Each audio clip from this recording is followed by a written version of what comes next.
When it comes to hosting last-minute holiday guests, there's one ingredient I always keep in my freezer. Come closer. Store-bought puff pastry. This is easily one of the most versatile ingredients in the kitchen. It can go sweet, it can go savory, and best of all, it makes you look good with very little effort. Now this video isn't sponsored, but it could be. I just grabbed the box that I always grab at the grocery store. Now a couple of quick pro tips before we get started on making our puff pastry Christmas tree. Number one, puff pastry, it's gotta stay cold. Warm puff pastry means melted butter, means no puff. Number two, thaw your puff pastry in the fridge and not on the countertop. If you thaw it on the countertop, it gets condensation on it, which means the pastry is really gummy. When it comes to cutting, use a sharp knife or a pizza wheel. Using a dull knife seals together the layers and prevents the puff from rising. And last but not least, crank up the oven. Puff pastry loves heat. Bake it between 400 and 425 degrees Fahrenheit. That creates the steam which causes it to rise. And before it gets hot, it's gotta get cold. So make sure you chill your puff pastry for 15 to 20 minutes before popping it into the oven.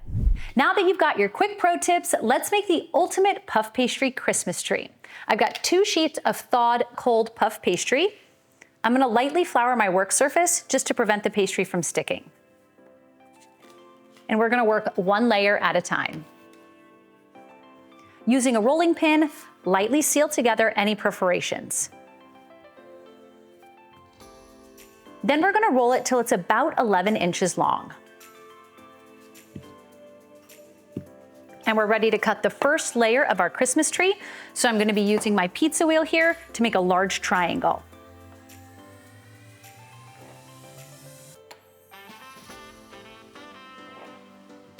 We're already halfway there. I told you, easy but impressive. Transfer this triangle onto a parchment paper lined baking sheet. And then make sure you save these little scraps because we're gonna make the tree trunk. We're gonna repeat that with puff pastry sheet number 2. This is a cheap countertop that can be absolutely destroyed. We specifically did not do marble for that reason. It does look exactly the same. Right? No, it's manufactured. It's manufactured. It's manufactured. Cool. Yeah, good question. Walking through my shop. Cut out your second triangle.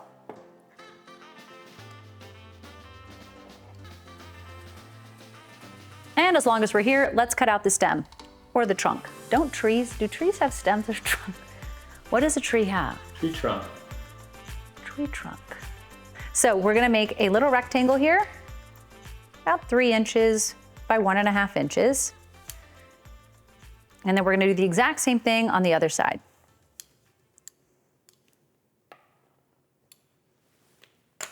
Get rid of your scraps. And now it's time for the filling. I'm using raspberry jam, but this is where you get to get creative. You could use Nutella, you could use pesto, tapenade. That's the whole beauty of anything with puff pastry. The filling options are endless.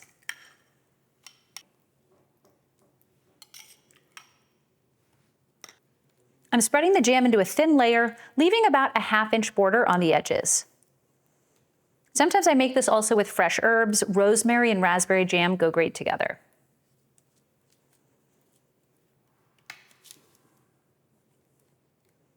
And the filling's basically gonna act like the glue to seal this second layer on top. The whole goal here is to create layers. Triangle number 2. And if they don't match up perfectly, not a big deal, just do the best you can.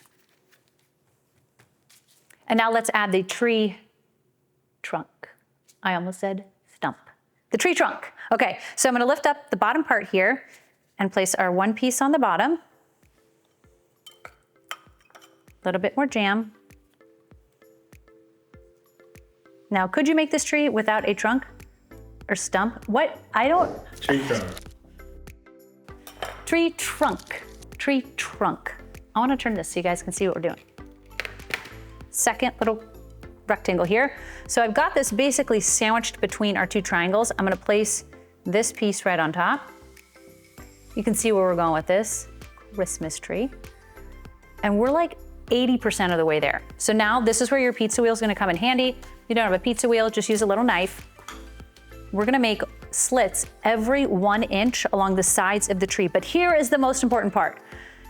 This is where people usually stumble. They cut all the way through. We are not cutting through. We are not gonna cut all the way through the pastry. Say it with me now. we're not cutting through the pastry. We're gonna leave a 1-inch section down the middle because when we twist, we need that center core to keep the pastry. Because when we twist, we need that center core to keep the pastry together.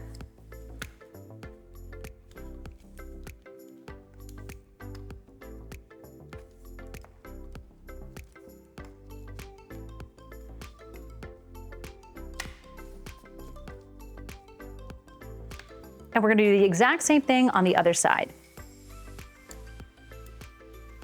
And you can see I'm lining up the cuts that are on the left and the right because when we twist, we want the branches to be at the same level. And we're pretty much done. All we need at this point is a little bit of an egg wash. We're back with the egg. So for our egg wash, 1 egg. And then you can use either water or milk to thin this. About a tablespoon, I'm gonna go ahead and add some water.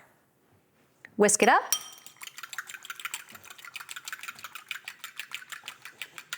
And the egg is what's really gonna give our puff pastry that golden brown color. Beautiful. Grab your pastry brush and do a nice coating right on top. And it's important to do the egg wash before you start twisting because otherwise the jam and the egg together can make a huge mess. This is a no mess zone.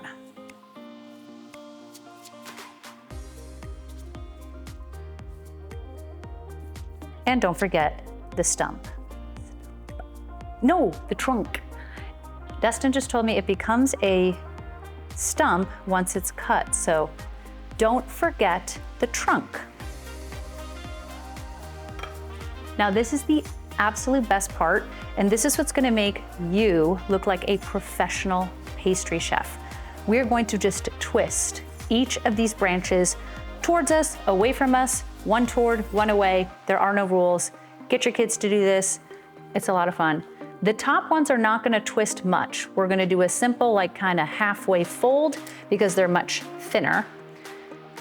The cuts are much smaller, so I just kind of tuck those under. That doesn't look like a whole lot right now, but just you wait. Keep twisting. You can do them 1 at a time or 2 at a time.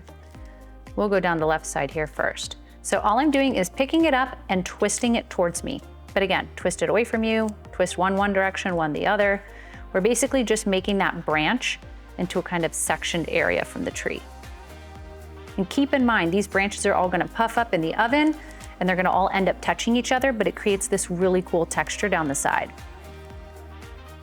Keep on twisting. And if a little bit of that jam seeps out, don't worry about it. It's gonna all cook together in the oven. The bottom ones are my favorite to do. They are the longest. They require the most twisting, but they look amazing.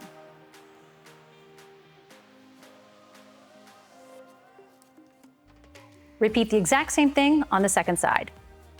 Now, one little extra tip I like to do before popping this into the oven is we're gonna pop this whole baking sheet into the fridge for about 10 minutes. We want all of the butter in our pastry to really firm up so that the second it hits the oven, it releases steam, puffs up, and we get a gorgeous tree. Now that it's chilled, let's pop it in the oven, and then most important, close the door and never open it until it's time to take it out.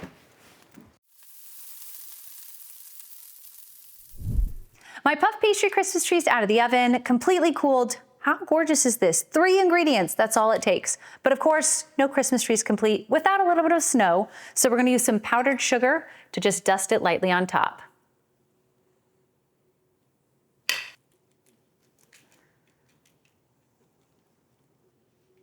Now all that's left to do is tear off pieces and enjoy, but hang tight because this isn't all we can make with puff pastry. Just like my puff pastry Christmas tree, I used a few simple ingredients and a few creative twists to make a puff pastry snowflake filled with Nutella and a puff pastry pesto wreath. So whether you're going sweet or savory, make sure you keep a box of frozen puff pastry on hand for all of your last-minute holiday hosting needs, and hit subscribe for even more to come.